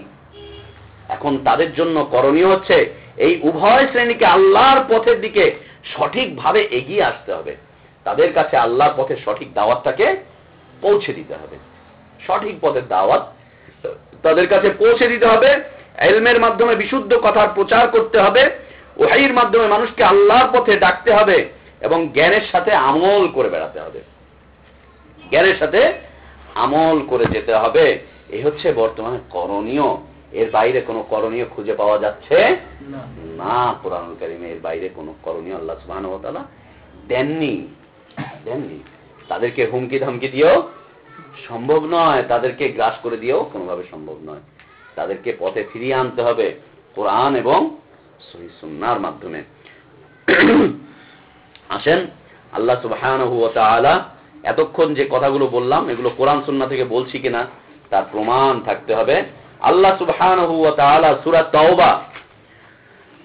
তাওবার 31, 32, 33, 34, 35 নম্বর আয়াত, আল্লাহু আকবার, মানুষকে দিক নির্দেশনা দিবে। এগুলোকে মনে রেখেন, এগুলোকে পড়ে নিন, অন্ততপক্ষে মুখস্থ করতে না পারলেও যে 31 থেকে 35 সূরা তাওবা। আল্লাহ সুবহানাহু ওয়া তাআলা ইহুদি খ্রিস্টানদের চরিত্র তুলে ধরছেন, ইহুদি খ্রিস্টানদের অবস্থান। তিনি বলছেন, ওয়াকালাতিল ইয়াহুদ উযাইরুন ইবনুল্লাহ, ইহুদিরা বলে উযাইর হচ্ছে আল্লাহর পুত্র। ওয়াকালাতিন নাসারা আল মাসীহ ইবনুল্লাহ, আর নাসারা খ্রিস্টানরা বলে যে মাসীহ হচ্ছে আল্লাহর পুত্র, ঈসা আলাইহিস সালাম হচ্ছে আল্লাহর পুত্র। যালিকা কাওলুহুম বিআফওয়াহিহিম ইউদাহিউনা কাওলাল্লাযীনা কাফারু মিন ক্বাবলু, এটা হচ্ছে ওদের মুখের কথা। ইহুদি খ্রিস্টানরা যে কথাগুলো বলছে, এটা হচ্ছে ওদের মুখের কথা, এটা আল্লাহর কথাও নয়, এটা রাসূলের কথাও নয়। এই কথা নিয়ে জিবরিল কোনোদিন পৃথিবীতে আসেনি, কোনোদিন জিবরিল এই পৃথিবীতে কোনোদিন এই কথা বলেনি, কোন নবী রাসূল এই কথা বলেননি যে আমি আল্লাহর পুত্র, আমি আল্লাহর সন্তান, আমি আল্লাহর এই সেই। না, এগুলো হচ্ছে ওদের কথা। ইতিপূর্বে কাফেররা এরকম কথাবার্তা আরো বলে এসেছে,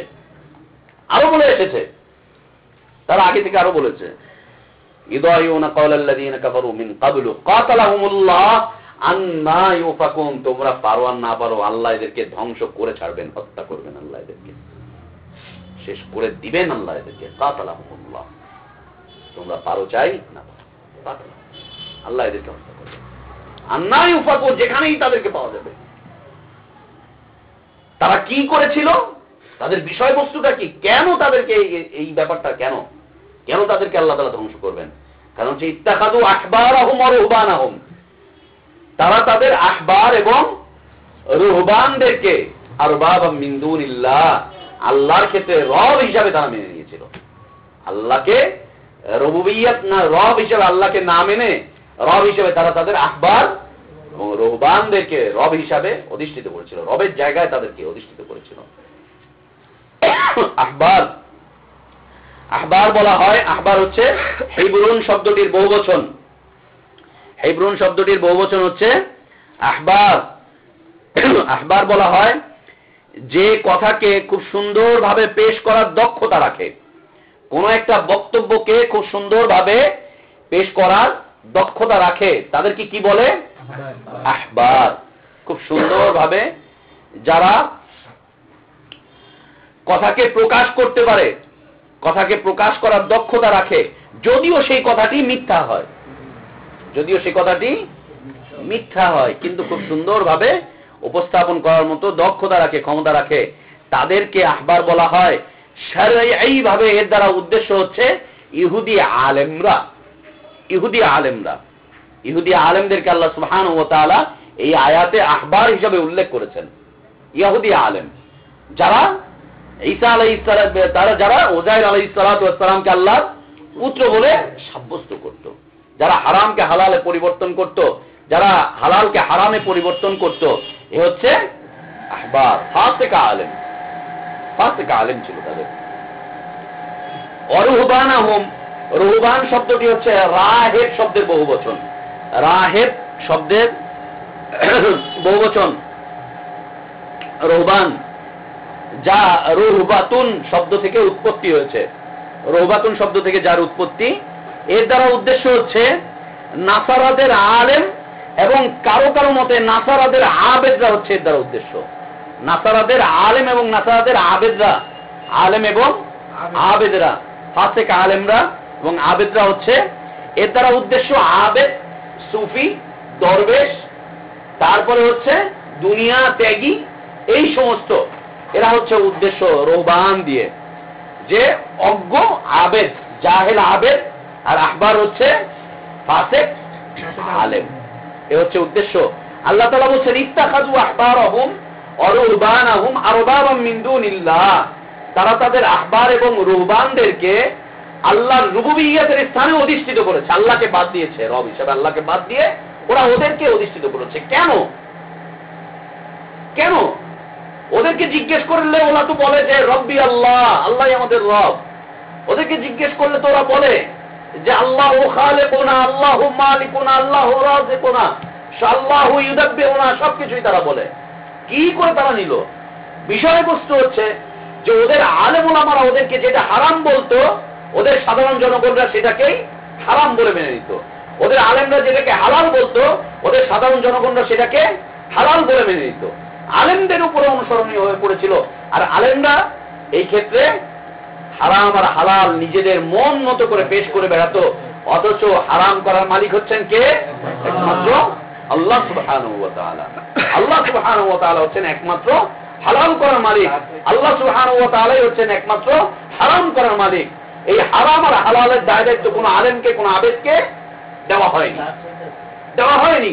মাযহাব ফরজ করার দায়িত্ব কাউকে দেওয়া হয়নি, তাকলিদ করার দায়িত্ব কাউকে দেওয়া হয়নি, আল্লাহর উপরে মিথ্যারোপ করার দায়িত্ব কাউকে দেওয়া হয়নি, আল্লাহর পুত্র সাব্যস্ত করা, আল্লাহর কন্যা সাব্যস্ত করা, আল্লাহর স্ত্রী সাব্যস্ত করা, আল্লাহকে নিরাকার সত্তা সাব্যস্ত করার দায়িত্ব কাউকে দেওয়া হয়নি। যারা এটা করছে তারা তাকে রব হিসাবে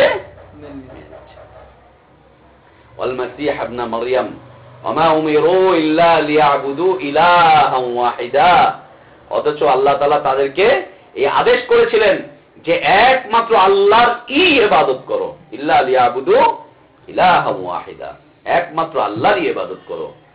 লা ইলাহা ইল্লা হুয়া, তিনি ছাড়া সত্য কোনো ইলাহ নেই। সুবহানাহু আম্মা ইউশরিকুন ইউরিদুনা আন ইউতফিউ নূরাল্লাহি বিআফওয়াহিহিম, তারা চায় যে তাদের মুখের ফুৎকার দিয়ে আন ইউতফিউ নূরাল্লাহ, আল্লাহর তাওহীদের এই আলোকে, আল্লাহর ওয়াহির এই আলোকে, আল্লাহর রুবুবিয়্যাতের এই আলোকে মুখের ফুৎকার দিয়ে নিভিয়ে দিতে চায়।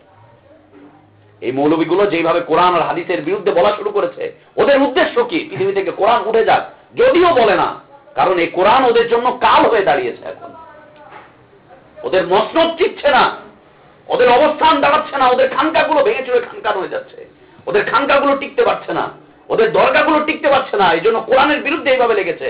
নাম দিয়েছে কোরআন প্রতিষ্ঠা কমিটি, করে কোরআনের বিরোধিতা, নাম দিয়েছে কি কোরআন প্রতিষ্ঠা কমিটি। করে ওয়াহির বিরোধিতা, নাম দিয়েছে যে ওয়াহির প্রতিষ্ঠা কমিটি। করে কোরআনের আইনের বিরোধিতা, আর বলে কোরআনের আইন বাস্তবায়ন কমিটি। চলে কোরআন বিরোধী পথে, আর কোরআন আইন বাস্তবায়ন কমিটি নামে নাম দিয়ে কাজ করছে। ইউরিদুন আইয়ুতফিউ নূরাল্লাহি বিআফওয়াহিম, তারা চায় তাদের মুখের ফুৎকার দিয়ে আল্লাহর নূরকে মিটিয়ে দিতে, নির্বাপিত করতে চায়। ওয়ায়াবাল্লাহু ইল্লা ইউতিম্মা নূরাহু ওয়ালাউ কারিহাল কাফিরুন, অবশ্যই আল্লাহ তাআলা তার নূরকে প্রতিষ্ঠা করবেন, অবশ্যই করবেন। দিন প্রতিষ্ঠিত ছিল, যালিকা দ্বীনুল কাইয়্যিম, দিন প্রতিষ্ঠিত ছিল, দিন এখনো প্রতিষ্ঠিত আছে। দিন যদি প্রতিষ্ঠিত না থাকতো আমরা দিন পেতাম কোত্থেকে? দিন যদি প্রতিষ্ঠিত না থাকতো আমরা পেতাম কোত্থেকে? জামাত ইসলামের লোকজন এই বিশ্বাস করে না, তারা বলে যে না, দিন প্রতিষ্ঠিত নেই বাংলাদেশে। কে বলেছে দিন প্রতিষ্ঠিত নেই? যদি দিন প্রতিষ্ঠিত না থাকতো আজকে এই লোকগুলা কোত্থেকে দিন পেল? দিন যদি হারিয়ে যেত, দিন যদি মিটে যেত, কোত্থেকে আমরা দিন পেতাম? দিন প্রতিষ্ঠিত। আল্লাহ বলছেন যালিকা দ্বীনুল কাইয়্যিম হুনাফা ওয়া ইয়াকিমুস সালাতা ওয়া ইতুজ যাকাত ওয়া যালিকা দ্বীনুল কাইয়্যিম, দিন হচ্ছে প্রতিষ্ঠিত। ফাকিম ওয়াজহাকা লিদ-দীনি হানিফা, তুমি তোমার চেহারাটাকে প্রতিষ্ঠিত দিনের দিকে ফিরিয়ে দাও। লিদ-দীনিল কাইয়্যিম মিন ক্বাবল, দিন হচ্ছে প্রতিষ্ঠিত। আল্লাহ বলছেন যে আল্লাহ অবশ্যই প্রতিষ্ঠিত করবেন। ওয়ালাউ কারিহাল কাফিরুন, যদিও কাফেররা এটাকে অপছন্দ করে, মাকরুহ জানে, যদিও কাফেররা এটাকে মাকরুহ জানে। ওয়াল্লাযী আরসালা রাসূলাহু বিল হুদা ওয়া দীনিল হক, আল্লাহ তাআলা তিনি রাসূলকে পাঠিয়েছেন হেদায়েত দিয়ে এবং সত্য দ্বীন দিয়ে। লিইয়ুযহিরাহু আলা দ্বীনি কুল্লিহি, কেন? যাতে করে তিনি প্রকাশিত করে দিতে পারেন, সকল দ্বীনের উপরে এটাকে প্রকাশিত করে দিতে পারেন, যাতে করে তিনি সকল দ্বীনের উপরে এটাকে প্রতিষ্ঠিত করে দিতে পারেন। নবীর জীবনে এই দ্বীন প্রতিষ্ঠিত হয়ে গিয়েছে, নবীর মৃত্যুর পরে দ্বীন প্রতিষ্ঠিত নতুন করে করতে হবে না, নিজেদেরকে দ্বীনের মধ্যে শুধুমাত্র কি করতে হবে? প্রবেশ করাতে হবে। আল্লাহ তাই বলছেন উদখুলু ফিস-সিলমি, প্রবেশ করাও তুমি তোমাকে। দ্বীন প্রতিষ্ঠার আবার আন্দোলন কি জিনিস? ইকামতের দ্বীন আবার কি জিনিস? ইকামতের দ্বীন আবার কি জিনিস? নতুন শব্দ, এ নবীও চিনতেন না, এটা রাসূলরাও চিনতেন না, এটা সাহাবীরাও এটা চিনতেন না যে দ্বীন কায়েমের নামে নতুন কিছু করতে হবে। দ্বীন তো কায়েমই আছে, আমি বের হয়ে গেছি, আমাকে ওই প্রতিষ্ঠিত দ্বীনের মধ্যে প্রবেশ করাতে হবে, নিজেকে প্রবেশ করাতে হবে। ওয়ালাউ কারিহাল মুশরিকুন, যদিও মুশরিকরা এটাকে অপছন্দ করে। আসেন এখন মূল চরিত্র তুলে ধরছে আল্লাহ সুবহানাহু ওয়া তাআলা। ঈমানদারদেরকে এই যে শ্রেণীটা যাদের কথা আল্লাহ তাআলা এতক্ষণ বর্ণনা করলেন, তাদের কথাকে আল্লাহ সুবহানাহু ওয়া তাআলা এখন মুমিনদেরকে চেনাচ্ছেন যে জাহেলিয়াত থেকে বেঁচে থাকো, অজ্ঞতা থেকে বেঁচে থাকো, শিরিক থেকে বেঁচে থাকো, অন্ধকার থেকে বেঁচে থাকো। ইয়া আইয়ুহাল্লাযীনা আমানু ইন্না কাসীরাম মিনাল আহবারি ওয়ার রুহবান, হে ঈমানদাররা, নিশ্চয়ই অধিকাংশ আহবার এবং রুহবানরা, আহবার রুহবান মনে আছে তো? ধর্মীয় পণ্ডিত আর অজ্ঞ আলেম আবেদ, ধর্মীয় পণ্ডিত আর অজ্ঞ আবেদ, ধর্মীয় পণ্ডিত আর অজ্ঞ আবেদ। ইন্না কাসীরাম মিনাল আহবারি ওয়ার রুহবান, অধিকাংশ ধর্মীয় পণ্ডিত এবং অজ্ঞ আবেদরা লা ইয়াকুলুনা আমওয়ালান নাসি বিল বাতিল, তারা মানুষের মালগুলোকে ভক্ষণ করে অন্যায় পন্থায়, অন্যায় ভাবে তারা মানুষের থেকে মাল নেয়, খায় আর পেটটাকে পাঙ্গাসের মতো করে বাড়ায়। লা ইয়াকুলুনা আমওয়ালান নাসি বিল বাতিল। দেখেন না ফতোয়া আনতে গেলে 2000 টাকা লাগে, দেখেন না মিলাদ পড়াতে গেলে 500 টাকা লাগে, দেখেন না খতম পড়াতে গেলে 2000 টাকা 3000 টাকা লাগে, দেখেন না পীর হলেই, পীরের মুরিদ হতে গেলে, তার বায়াত করতে গেলে তার কাছে টাকা দিয়ে আসতে হয়, দেখেন না ধান হলেই পীরের ওইখানে দরবার দিয়ে আসতে হবে, দেখছেন না ব্যবসা করলেই ওখানে দিতে হবে। লা ইয়াকুলুনা আমওয়ালান নাসি বিল বাতিল, তারা মানুষের মালগুলোকে ভক্ষণ করে কিভাবে? হারাম পন্থায়, বাতিল পন্থায়। এটা হচ্ছে তাদের আরেকটা পরিচয়। খালি খাই খাই খাই খাই যারা করে, টাকা দাও, খালি কালেকশনের ব্যাগ নিয়ে যারা ঘুরে, বছরে বছরে টাকা উঠায়, এই করে ওই করে সেই করে, এরা হচ্ছে মানুষের থেকে হারাম পন্থায় মাল ভক্ষণ করে, মাল ভক্ষণ করে। দেখেন না খালি ঘুরছে ঘুরছে ঘুরছে, ট্রাক বোঝাই করে টাকা নিয়ে যায়, পীরদের টাকা। এই যে ওরস হলো দেখলেন না 12-13 তারিখে, সারা দেশ থেকে হাজার হাজার গরু গিয়েছে। লা ইয়াকুলুনা আমওয়ালান নাসি বিল বাতিল। এগুলো সব হচ্ছে অজ্ঞ আবেদ জাকিরিন ভাই, সারা পৃথিবীর সব জাকিরিনরা একসাথে হয়েছে, এই জন্য নাম দিয়েছে বিশ্ব ওরস শরীফ। একসাথে হয়েছে একটা আন্দোলনে, বিশ্ব ওরস শরীফ। লা ইয়াকুলুনা আমওয়ালান নাসি বিল বাতিল। তারা মানুষের মালকে ভক্ষণ করবে কি পন্থায়? বাতিল পন্থায়, হারাম পন্থায়। আর কি করবে তারা? ওয়ায়াসুদ্দুনা আন সাবিলিল্লাহ। এবং তারা মানুষকে আল্লাহর রাস্তা থেকে দূরে সরিয়ে দিবে। আল্লাহর রাস্তা থেকে আপনার থেকে মাল নিবে আর আপনাকে দিবে হচ্ছে শিরক। আর আপনার থেকে যখন মাল নিল, নেওয়ার পর আপনাকে শিরিক দিল, শিরিক দেওয়ার পর আপনি যাতে আর আল্লাহর রাস্তায় ফিরে না আসতে পারেন এই জন্য একটা দেওয়াল সৃষ্টি করে দিবে। দেওয়াল সৃষ্টি করে দিয়ে তারা আল্লাহর রাস্তায় আসতে মানুষকে বাধা সৃষ্টি করবে, একটার পর একটা বাধা। বাধা দিয়েই যাবে, বাধা দিয়েই যাবে, একটার পর একটা বাধা দিয়ে যাবে। কেন যাচ্ছ, কোথায় যাচ্ছ, কি দরকার, কোরআন পড়ার এত কি দরকার, কি হবে, ঠিক আছে কাজ কাম করো, আমরা তো আছি। হ্যাঁ না, ঠিক আছে। ওয়ায়াসুদ্দুনা আন সাবিলিল্লাহ। আল্লাহ সুবহানাহু ওয়া তাআলা তিনি আরো বলছেন, কুল ইয়া আহলাল কিতাব, হে আহলে কিতাব নবী তুমি বলে দাও, হে কিতাবধারীরা, লা তাগলু ফি দীনিকুম গায়রাল হক। তোমরা তোমাদের দ্বীনের মধ্যে বাড়াবাড়ি করো না অন্যায় ভাবে। গায়রাল হক, দ্বীনের মধ্যে তোমরা অন্যায় ভাবে বাড়াবাড়ি করতে যেও না, বাড়াবাড়ি করতে যেও না। হারামকে হালালে পরিণত করতে যেও না, একটাকে আরেকটার উপরে চাপিয়ে দিতে যেও না। মানুষের রাস্তাকে কখনো আল্লাহর রাস্তা বলে চালিয়ে দিও না। মানুষের তাবলীগকে কখনো রসুলের তাবলীগ বলে, মানুষের ধর্মকে প্রচার করাকে কখনো আল্লাহর দ্বীন প্রচার করা বলে, নিজের সিংহাসন প্রতিষ্ঠা করাকে কখনো ইকামতে দ্বীন বলে তোমরা চালিয়ে দিও না। হে কিতাবধারীরা, বাড়াবাড়ি করতে যেও না তোমরা তোমাদের দ্বীনের মধ্যে গায়রাল হক, অসত্য ভাবে, অন্যায় ভাবে। ওয়ালা তাত্তাবিউ আহওয়া কওমিন ক্বাদ দাল্লু মিন ক্বাবলু ওয়া দাল্লু কাসীরান ওয়া দাল্লু আন সাওয়াইস সাবিল। ওয়ালা তাত্তাবিউ আহওয়া, এবং তোমরা তোমাদের প্রবৃত্তির অনুসরণ করো না, খেয়াল খুশির অনুসরণ করো না। ক্বাদ দাল্লু মিন ক্বাবলু, ইতিপূর্বে যারা প্রবৃত্তির অনুসরণ করেছে তারা ধ্বংস হয়ে গিয়েছে। ক্বাদ দাল্লু, অবশ্যই ধ্বংস হয়ে গিয়েছে। ওয়া দাল্লু কাসীরা ওয়া দাল্লু আন সাওয়াইস সাবিল, এবং ধ্বংস হচ্ছে অসংখ্য মানুষ। ওয়া দাল্লু আন সাওয়াইস সাবিল, অসংখ্য মানুষ আল্লাহর এই পথ থেকে বিভ্রান্ত হয়ে দূরে চলে যাচ্ছে, গোমরাহির মধ্যে পতিত হচ্ছে। এই কাদের মাধ্যমে? আহবার এবং রুহবানদের মাধ্যমে। আহবার এবং রুহবানদের মাধ্যমে যারাই এটাকে ছেড়ে দিবে, আল্লাহর দ্বীনকে যারা ছেড়ে দিবে, আহবার এবং রুহবানদের পিছনে যারাই ঘুরতে থাকবে, তারা তাদেরকে রব হিসাবে প্রতিষ্ঠিত করবে সমাজে। রব হিসাবে তারা তাদেরকে প্রতিষ্ঠিত করবে, রব হিসাবে তারা তাদেরকে মেনে নিবে,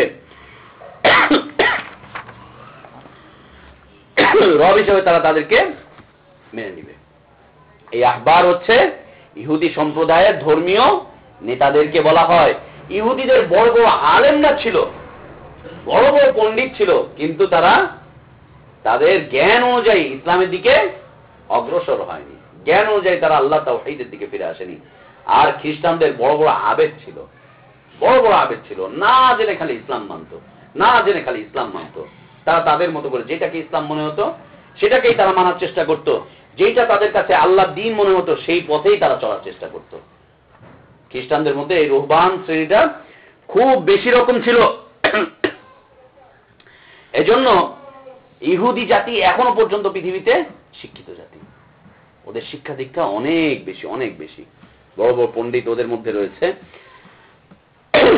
আর আল্লাহ সুবহানাহু ওয়া তাআলা এই দুইটা জাতি থেকে বিরত থাকার জন্য সূরা ফাতিহায় তাদের নিদর্শন বর্ণনা করে দিয়েছেন, নিদর্শন বর্ণনা করে দিয়েছেন।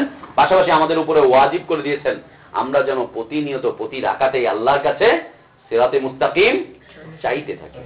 ইহদিনাস সিরাতাল মুস্তাকিম, ইহদিনাস সিরাতাল মুস্তাকিম। আল্লাহ তুমি আমাদেরকে সহজ সরল সঠিক পথ দান করো। সিরাতাল লাযিনা আন'আমতা আলাইহিম, সেই নিয়ামত প্রাপ্তদের পথ, সেই পথ যে পথ তুমি তোমার নিয়ামত প্রাপ্ত বান্দাদেরকে দান করেছো। নিয়ামত প্রাপ্ত বান্দা কারা? মাল্লাযিনা আন'আমাল্লাহু আলাইহিম মিনান নাবিয়্যিন ওয়াস-সিদ্দীকিন ওয়াশ-শুহাদা ওয়াস-সালিহিন। নিয়ামত প্রাপ্ত শ্রেণী হচ্ছে চারটা শ্রেণী। নবী রাসূলরা, সিদ্দিকরা, নবীর সাথীরা, শহীদ আল্লাহর রাস্তায় যারা শাহাদাত বরণ করছে তারা, এবং নেককার মানুষরা, ভালো কাজ যারা করে গিয়েছে, এরা হচ্ছে নিয়ামত প্রাপ্ত। আল্লাহ বলছেন যে আমার কাছে চাও, নিয়ামত প্রাপ্তদের পথ তোমরা আমার কাছে চাও। গায়রিল মাগদুবি আলাইহিম ওয়ালাদ-দাল্লিন, তোমরা এই পথভ্রষ্ট জাতি যাদের উপরে আল্লাহ লানত চলে এসেছে, আল্লাহ যাদের উপরে গজব দিয়েছেন, গজব যাদের উপরে আল্লাহ তাআলা দিয়েছেন, তাদের পথ থেকে তোমরা আল্লাহর কাছে পানা চাও, এবং যাদেরকে আল্লাহ তাআলা পথভ্রষ্ট করে দিয়েছেন তাদের থেকে তোমরা আল্লাহর কাছে পানা চাও।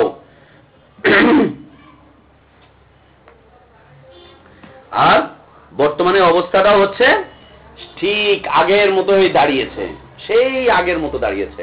সাধারণ মানুষগুলো, আলেম ওলামারা তো ফিরে আসতে পারতেছে না এই কারণগুলোর কারণে আলেম ওলামারা ফিরে আসতে পারতেছে না। আর সাধারণ মানুষগুলো আরো কয়েকটা অজুহাতের কারণে তারা ফিরে আসতে পারে না। তারা অজুহাত পেশ করে বেড়ায়, না না মুফতি সাহেব ফতোয়া দিয়েছে, আমি কি করব? মুফতি সাহেবের ফতোয়া আমি কি করব? ভাই আপনার মুফতি সাহেব ভুল ফতোয়া দিয়েছে, বলে ভুল একটা দিলে হ্যাঁ দিতে, আমি আর কি করি? আমার তো কোনো দোষ নেই। গত পরশুদিন এই যে রূপনগর যে মসজিদটা, ওই যে রজনীগন্ধার পাশে যে বড় মসজিদটা, ওইখান থেকে মাগরিবের সালাত পড়ে বেরোচ্ছে আমি, আশিক, নাজমুল ভাইয়েরা। বের হওয়ার পর একজন লোকের সাথে কথা ওকে, হ্যাঁ আল্লাহ বলছে, আল্লাহ কইছে যে আগে দুনিয়া ঠিক করো, পরে আখিরাত ঠিক করো, এই করো সেই করো। আশিক ধরে বলেছে যে আল্লাহ কোথায় কইছে? আল্লাহ যদি বলে থাকে তাহলে তো কোরআনে আছে, কোরআন পড়ছেন? বলে না কোরআন পড়েন। তাইলে কয় হুজুররাই তো কয়। ভাই আমরা যেই পথ থেকে উঠে আইছি, আমরা যে মসজিদে আসতে আসছি এইটাই তো বেশি, কোরআন পড়ার আবার কি দরকার আমাদের? আমরা যে মসজিদে আসতেছি এইটাই তো বেশি। তার মানে হচ্ছে ও মসজিদে এসে আল্লাহর অনেক বেশি বাড়া দিচ্ছে, এটাই তো অনেক বেশি যে আমরা মসজিদে আসতেছি।